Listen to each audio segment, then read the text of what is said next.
بسم اللہ الرحمن الرحیم۔ ایک دفعہ ایک شخص امیر المؤمنین مولا علی حیدر قرار کی خدمت میں حاضر ہو کر عرض کرتا ہے، یا امیر المؤمنین، میری کوئی دعا پوری نہیں ہوتی۔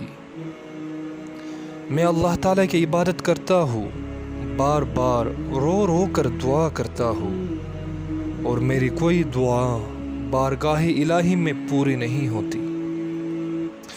تو مولا علی حیدر قرار نے فرمایا، اے شخص، اللہ نے ایک پل ایسا رکھا ہے جب وہ کوئی دعا رد نہیں کرتا۔ تو وہ شخص بڑے ادب سے عرض کرتا ہے کہ یا علی، وہ پل کون سا ہے؟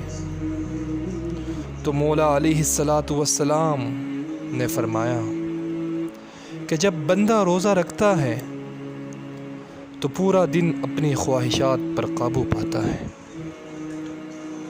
اور جب روزہ افطار کرنے کا وقت آتا ہے تو اللہ تعالیٰ فرشتوں سے فرماتے ہیں کہ جاؤ اور جو میرا بندہ جو دعا مانگے فوراً قبول کر لو، تمہیں مانگنا نہیں آتا۔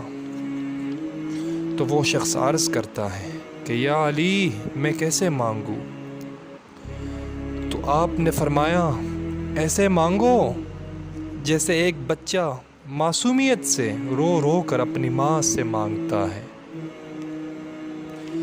اے اللہ کے بندے، تم روزہ کھولتے وقت بارگاہ الہی میں عرض کرو کہ اے میرے عظمتوں والے اللہ، یہ تیرا بندہ گنہگار ہے، نہ اس میں دوزخ کی آگ برداشت کرنے کی طاقت ہے اور نہ اتنی قوت کہ تیری رحمت کے بغیر جی سکے۔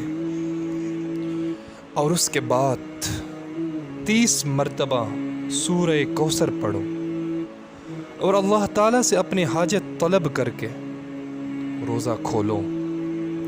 چند ہی ایام میں اللہ تعالیٰ تمہاری دعا قبول فرمائیں گے۔